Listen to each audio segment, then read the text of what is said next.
नमस्कार दोस्तों, स्वागत है आपका वॉइस ऑफ साइलेंस में, जहां हर खामोशी कुछ कहती है। हमारी आज की कहानी एक बेहद ही भावनात्मक और प्रेरणादायक कहानी है। इस कहानी को अंत तक जरूर सुनिएगा। चलिए कहानी शुरू करते हैं। सर्दियों की हल्की हल्की रात थी। घर के सारे कमरे शांत थे। बस बीच बीच में खांसी की खड़खड़ाहट सुनाई दे रही थी।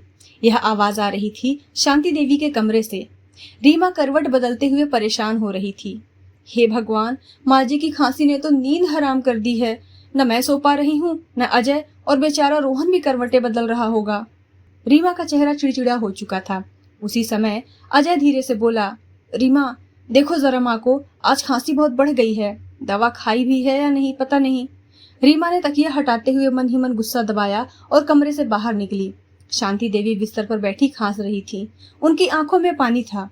रीमा ने पास जाकर धीमी लेकिन कड़वी आवाज में कहा, क्या है माँ जी, आप न खुद सोती हैं और न हमें सोने देती हैं। दरवाजा बंद क्यों नहीं कर लेती? कोई नियम कायदा भी होता है या नहीं? इतना कहकर उसने जोर से दरवाजा बंद किया और वापस चली गई। शांति देवी आह भरते हुए दीवार से टिक गई। अगले दिन सुबह अजय बोला, सुनो रीमा, मैं कल ऑफिस से समय निकालकर माँ को डॉक्टर के पास ले जाऊंगा। कुछ टेस्ट करवाने हैं। तुम शाम को जाकर रिपोर्ट ले लेना। रीमा ने बेमन से जवाब दिया, ठीक है, ले आऊंगी। अगले ही दिन अजय शांति देवी को डॉक्टर के पास ले गया। कुछ टेस्ट हुए। शाम को रीमा रिपोर्ट लेने आई। साथ में रिपोर्ट डॉक्टर को भी दिखाई।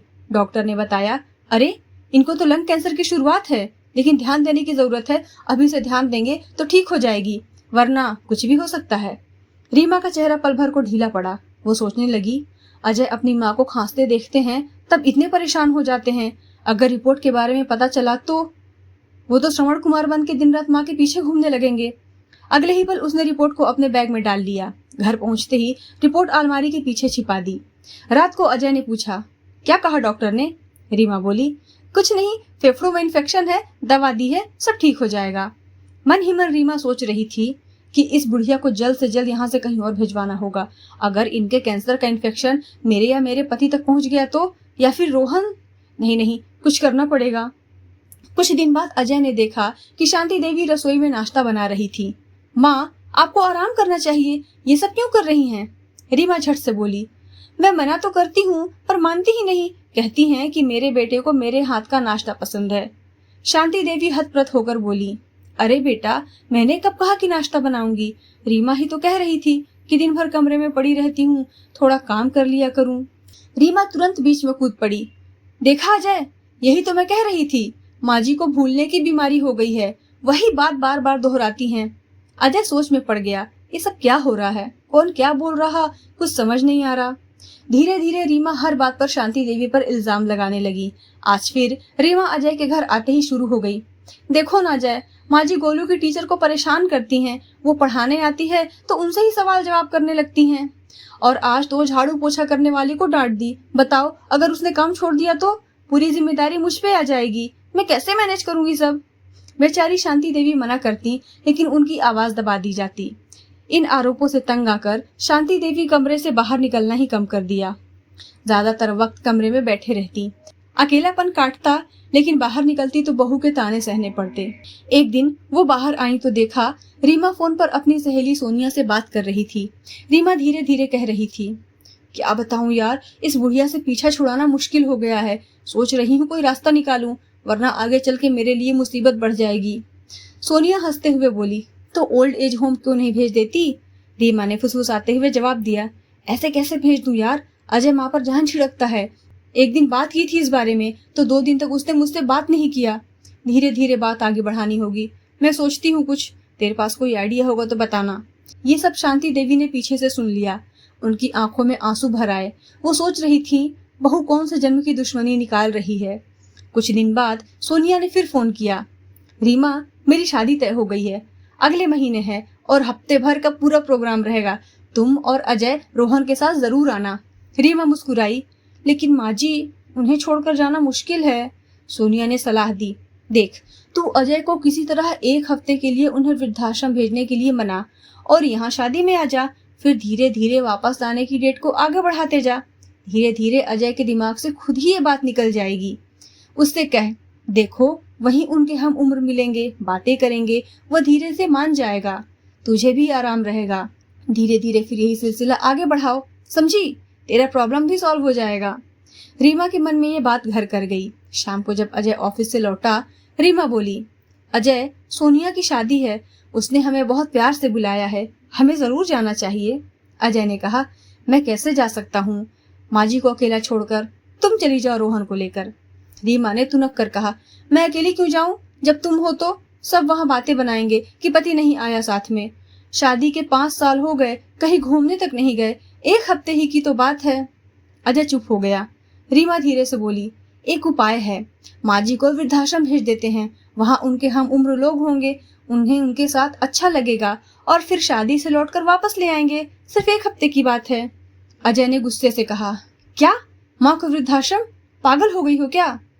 रीमा समझाने लगी, तुम समझ नहीं रहे, माँ को भूलने की बीमारी है, यहाँ अकेली पड़ जाती हैं, वहाँ 4 लोगों से बातें करेंगी तो उनका मन लगेगा, इस उम्र में अकेलेपन से भी ऐसा होता है।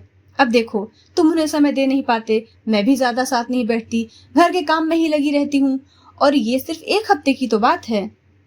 अजय सोच में पड़ गया और बोला, पहले मैं माँ से पूछ लेता हूँ। शाम को अजय माँ के कमरे में गया और संकोच के साथ बोला, माँ, आप चाहें तो 1 हफ्ते के लिए वृद्धाश्रम चलें, वहां आपके हम उम्र लोग होंगे, अच्छा लगेगा। शांति देवी जानती थी कि ये सब रीमा की चाल है, लेकिन बेटे की खुशी के लिए बोली, ठीक है बेटा, अगर तुम्हें ये सही लग रहा है तो। वैसे भी मैं कुछ दिन के लिए बाहर जाना चाह रही थी। अजय ने भारी मन से उन्हें वृद्धाश्रम में दाखिल करा दिया। रीमा भीतर ही भीतर बहुत खुश थी। अब शादी का सफर आसान हो गया था। शादी से 2 दिन पहले अजय अपने काम के जरूरी फाइल ढूंढ रहा था ताकि जाने से पहले सारा काम निपटा दे। अलमारी टटोलते टटोलते उसने वह फाइल निकाल ली जो रीमा ने छिपा रखी थी। जिज्ञासा से जब उसने फाइल खोली तो आंखें फटी की फटी रह गई। रिपोर्ट में साफ लिखा था, lung cancer primary stage. Ajay का दिल धक से रह गया। वह दौड़ता हुआ रीमा के पास पहुंचा। ये क्या है रीमा, ये रिपोर्ट तो तुमने मुझे दिखाई ही नहीं थी, इसमें लिखा है लंग कैंसर और तुमने कहा था लंग इन्फेक्शन है। रीमा सक पका गई। वो मैं तुम्हें बताने वाली थी। अजय चीख पड़ा, चुप रहो, कब बताने वाली थी, जब 3rd स्टेज कैंसर हो जाता तब? माँ की जिंदगी से बड़ा घूमना फिरना हो गया है तुम्हारे लिए। उसने गुस्से में एक तमाचा रीमा को जड़ दिया और बोला, निकल जाओ मेरे सामने से। अजय तुरंत गाड़ी लेकर वृद्धाश्रम गया और माँ को देखकर वहीं रोने लगा। बार बार माँ से माफी मांगने लगा। शांति देवी ने उसे चुप कराया। अजय अपनी माँ को घर ले आया। घर पहुंचते ही शांति देवी के पैर पकड़कर फिर रो पड़ा। माँ, मुझे माफ कर दो, मैंने तुम्हारा ध्यान नहीं रखा। शांति देवी ने रोते हुए बेटे को गले लगाया। बेटा, इसमें तुम्हारी कोई गलती नहीं थी और माँ तो हमेशा माफ करती है। पीछे से रीमा भी फूट फूट कर रो पड़ी। उसने शांति देवी के पैर पकड़ लिए। माँ जी, मुझसे गलती हो गई, मुझे माफ कर दीजिए, मैंने बहुत बड़ा अपराध किया है। अजय ने गुस्से से कहा, माँ, इसे घर से निकाल दीजिए, यही हर समस्या की जड़ है। शांति देवी ने धीरे से कहा, नहीं बेटा, ये तेरी पत्नी है, तेरे बच्चे की माँ है, गलती हुई है, लेकिन अब इसे सुधरने का मौका दो। सबकी आंखें भर आई। उस रात पूरा परिवार एक साथ बैठा। अजय, सीमा, रोहन और शांति देवी सब एक ही मेज पर। शांति देवी बोली, बच्चों, याद रखना, घर का सुख शांति बड़ों के आशीर्वाद से ही बनता है। अब से मुझे अकेला मत करना। रीमा ने हाथ जोड़कर कहा, माँ जी, अब कभी आपको दुख नहीं दूंगी। अजय ने माँ का हाथ थाम लिया और उस दिन के बाद घर में जो टूटन थी वह जुड़ गई। बुजुर्ग माता पिता परिवार का आधार होते हैं। उनके आंसू बच्चे के लिए बद्दुआ बन सकते हैं और उनकी मुस्कान सबसे बड़ी दौलत होती है। दोस्तों, इस कहानी के बारे में आप अपने विचार हमें कमेंट करके जरूर बताएं। हमारे चैनल को सपोर्ट करने के लिए सुपर थैंक्स भेज सकते हैं। इस वीडियो को हाइप करें, साथ ही हमारे चैनल को सब्सक्राइब करना बिल्कुल न भूलें। राधे राधे।